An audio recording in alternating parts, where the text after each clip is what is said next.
प्रसन्न पा रहे हैं। ये हमारे जन्म जन्मांतरों का पुण्य फल का पूर्ण सूर्योदय है, जिसके फलस्वरूप आज हम इस धर्म सभा में अपनी साक्षी प्रदान कर रहे हैं। सद्गुरुदेव भगवान सनातन धर्म की वेद मूर्ति है।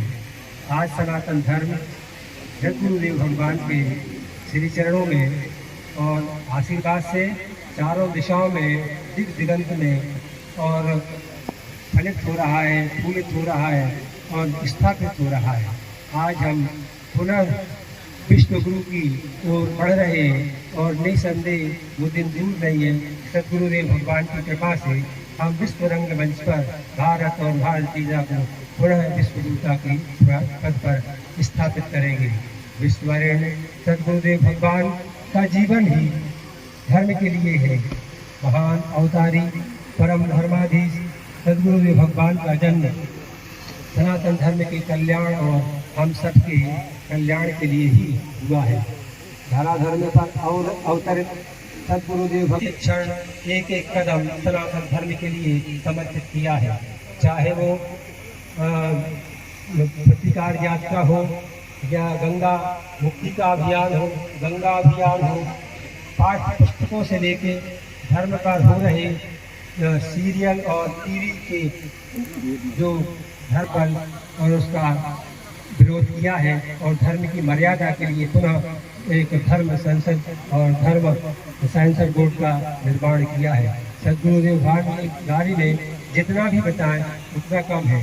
अनंत काल तक अनंत ग्रंथ लिखे जा सकते हैं, फिर भी उनकी मर्यादा को लिपिबद्ध करना या शब्दों में बांधना सक्षम नहीं है। मैं यहाँ पर अपने इस धर्म मंच पर विराजमान सभी संत जनों का हृदय से बहुत बहुत आभार करता हूँ। उन्हीं गुरु जी की सेवा के लिए उनके पास आने का जब हम लोगों को मन करता था तो सर्वाधिक बार अगर कहीं आना पड़ता था तो वो जबलपुर आना पड़ता था। कहीं से आना हो पहले जबलपुर आइए और तब जाकर के परमसी गंगा आश्रम हो या गुरुधाम हो या बाल लीला धाम हो, जहाँ भी जाना हो जबलपुर से ही आना जाना।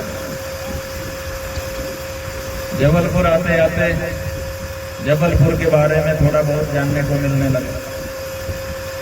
पता चला ये जबलपुर जाबाली ऋषि की तपस्थली, ये ऋषि बत्तन है, ऋषि के द्वारा बसाया गया स्थान है, कोई सामान्य स्थान नहीं है। और फिर ये भी पता चला कि ये संस्कार वाणी है, कोई आधिकारिक घोषणा नहीं है, लेकिन इसकी अपनी स्वयं की पहचान है कि ये संस्कार वाणी है। फिर हम लोगों ने सोचा क्या भारत में कोई दूसरी ऐसी नगरी है, कोई महानगर है जिसको इस रूप में पहचाना जाता हो। तो पता चला कि दूसरे शब्दों से तो पहचान बहुतों की है, लेकिन संस्कार दानी नाम से किसी की पहचान अगर है तो वो जबलपुर। तो हम लोगों के मन में ये बात बस गई कि ये संस्कार दानी, और इसीलिए जब पूज्यपाद महाराज श्री ने यह आदेश किया कि भारतीय संस्कृति के उन्नयन के लिए और भारत को भारत बनाए रखने के लिए आवश्यक है कि यहाँ पर फिर से गुरुकुल परंपरा की स्थापना की जाए, गुरुकुल परंपरा का पुनरुज्जीवन किया जाए। तो हम लोगों ने सोचा, पूछा भी गुरुजी से कि गुरुजी इससे क्या होगा। तो उन्होंने कहा कि जो अब की शिक्षा पद्धति से नहीं हो रहा है वो होगा।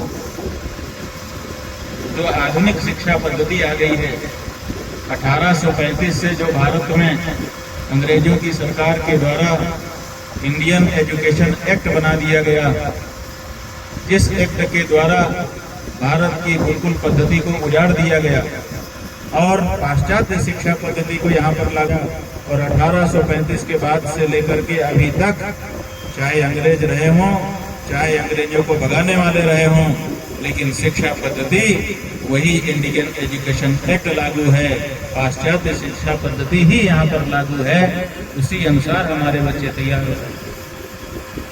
गुरुजी ने कहा कि जब से ये शिक्षा पद्धति आई है तब से एक हानि हुई, वो बड़ी हानि है। वो क्या है? कि हमारा देश कभी जगत गुरु पूरे विश्व में कहा जाता था।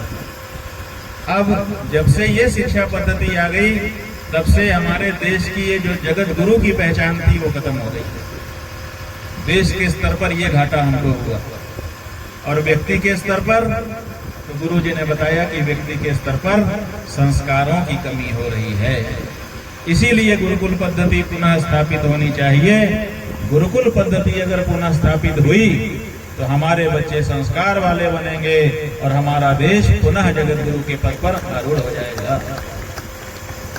तो हम लोगों ने सोचा कि बात तो ठीक है, संस्कार बच्चों में आए, इसके लिए अगर जगत गुरुकुल की स्थापना होनी है, उस प्रणाली को पुनरुज्जीवित करने का उपाय प्रयास किया जाना है, तो क्यों न उसको संस्कार वाणी से आरंभ किया जाए, क्योंकि यहाँ संस्कार की बात धरती में ही इसकी अपनी पहचान है संस्कार। तो ये मन में विचार हम लोगों के चल ही रहा था, और ये इसलिए चला कि हम लोग जब गुरुजी से चर्चा कर रहे थे तो गुरुजी ने कहा ये जो शब्द हैं इनके अर्थ बिगाड़े जा रहे हैं। आज क्या हो रहा है कि हमारे शब्द पकड़ लिया है हमारे विरोधियों ने, और हमारे शब्दों का गलत अर्थ बना करके हमारे सामने प्रस्तुत करना है। आप अनेक ऐसे महत्वपूर्ण शब्दों को देख लेंगे तो पता चलेगा कि हम शब्द तो हमारा है लेकिन अर्थ कुछ और। आप देखिए जैसे धर्म शब्द है, बहुत महत्वपूर्ण है। भारत को धर्म प्राण देश कहा जाता है, माने धर्म इसका प्राण है। धर्म अगर नहीं रहेगा तो ये वैसे ही समाप्त हो जाएगा जैसे किसी के प्राण निकल जाने से वो व्यक्ति समाप्त हो जाता है। तो धर्म प्राण है, जो प्राण है वो शब्द आज उसकी क्या स्थिति है? कहते हैं कि हिंदू धर्म, इस्लाम धर्म, ईसाई धर्म, बौद्ध धर्म, सबको धर्म कहा जा रहा है। ये सब धर्म है क्या?